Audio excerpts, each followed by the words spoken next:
ورحمۃ اللہ تعالی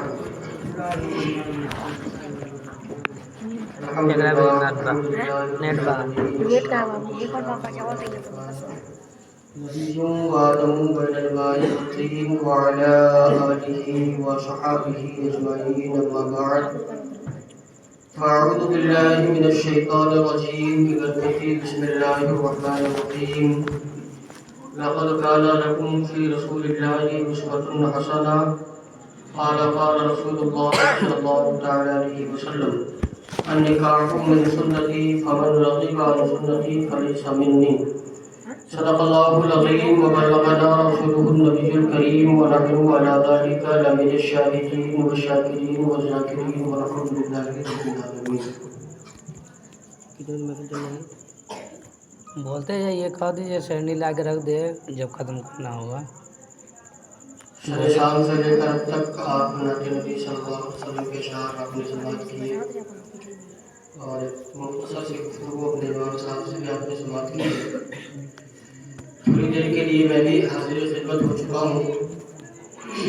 کوشش ہوگی کہ اللہ اس کے رسول کی باتیں آپ تک پہنچاؤں. آئیے اس سے قبل ہم اور آپ مل کر گنبد خضرا میں آرام فرمانے والے آقا دونوں عالم کے مالک و مختار مصطفیٰ جان رحمت شمع بزم ہدایت جناب احمد مجتبیٰ محمد مصطفیٰ صلی اللہ علیہ وسلم کی بارگاہ میں حدیث السلام کی نادیہ نشاور کریں اور پڑھیں بابا سے بلند اللہم صلی علی سیدنا مولانا سفیان مولانا محمد صلی علیہ صلاۃ و سلام علیک یا رسول اللہ صلی اللہ علیہ وسلم. علامہ اقبال نے کہا ہے کہ قوت عشق سے ہر پست کو بالا کر دے. قوت عشق سے ہر پست کو بالا کر دے. دہر میں اسم محمد سے اجالا کر دے. اور مسلمانوں سمٹ کر دین کے مرکز پہ آ جاؤ. مسلمانوں سمٹ کر دین کے مرکز پہ آ جاؤ. ابھی قدرت کو تم سے خدمت اسلام لینا ہے. ابھی قدرت کو تم سے خدمت اسلام لینا ہے.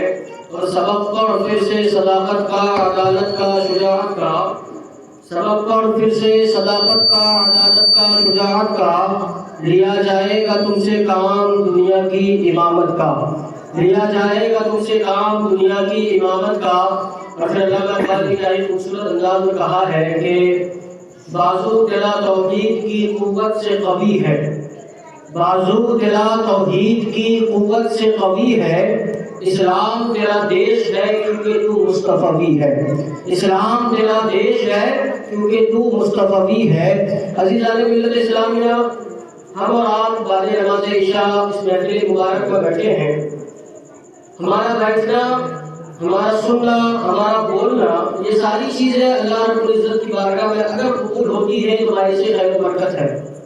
اگر قبول نہیں ہوتی ہے تو افسوس کی بات ہے. لیکن بظاہر ہم نے نماز عشاء ادا کی اور میں یہ سمجھتا ہوں کہ اللہ رب العزت جب ہمیں اور آپ کو عشاء یا کسی بھی وقت کی نماز کی توفیق بخشے تو میرا اپنا عقیدہ یہ ہے کہ نماز سے فارغ ہونے کے بعد ایک سجدہ شکر اللہ رب العزت کی بارگاہ میں کرنی چاہیے کہ مولا تیرا شکر ہے کہ تم نے نماز پڑھنے کی توفیق بخشا. ورنہ ہماری کوئی حیثیت نہیں ہے کہ میں خود چاہوں یا اپنے قدم کو گھسیٹ کے مسجد تک لے جاؤں. تو کہا ہے کہ یہ قدم اٹھتے نہیں ہیں اٹھائے جاتے ہیں. یہ قدم اٹھتے نہیں ہیں اٹھائے جاتے ہیں. جب تک اس رب کی توفیق نہ ہو، جب تک اس پاک رب کی توفیق نہ ہو تو کوئی شخص مسجد تک پہنچ نہیں سکتا. یہ اللہ رب العزت کی سب سے بڑی عطا میں سے ایک عطا ہے. وہ اپنے بندوں کو جب پسند فرماتا ہے تو اپنے گھر تک پہنچنے کی اجازت بخش دیتا ہے. اپنے گھر تک پہنچنے کی اجازت دے دیتا ہے. اور پھر حضرت موسیٰ علیہ السلام اپنی امت کے سامنے پوچھا گیا کہ اللہ رب العزت جب کسی سے راضی ہو جائے تو کیا انعام دیتا ہے، اور جب کسی سے ناراض ہو تو اس کی سزا کیا ہوتی ہے. اس کی سزا کیا ہوتی ہے؟ تو حضرت موسیٰ علیہ السلام اپنی امت کے سامنے وصیت کر رہے تھے کہ لوگوں، اگر تم نے خدا کی باتوں کو نہیں مانا، ان کے حکموں پر عمل کر کے اپنی زندگی کو نہیں گزارا تو اللہ تمہیں ان عذاب پر مبتلا کر دے گا. اس میں سے ایک شخص کھڑا ہو جاتا ہے کھڑا ہونے کے بعد کہتا ہے اللہ کے کریم آپ کو کہہ رہے ہیں کہ اگر ہم اللہ کے حکم پر نہیں چلیں گے تو اللہ ہمارے اوپر عذاب دے گا، لیکن جیسے جیسے میں اللہ کی نافرمانی کرتا ہوں اس کی نعمتیں مجھ پر بڑھتی جا رہی ہے، اس کی نعمتیں ہم پر بڑھتی جا رہی ہے، اور میرے پاس دولت بہت ہے اور بڑھتی جا رہی ہے، میری اولادیں بہت ہیں بڑھتی جا رہی ہے، میرے پاس زمین و جائیداد ہے بڑھتے جا رہے ہیں، پھر اللہ رب العزت کا عذاب کیسا؟ پھر اللہ رب العزت کی عذاب کیسی؟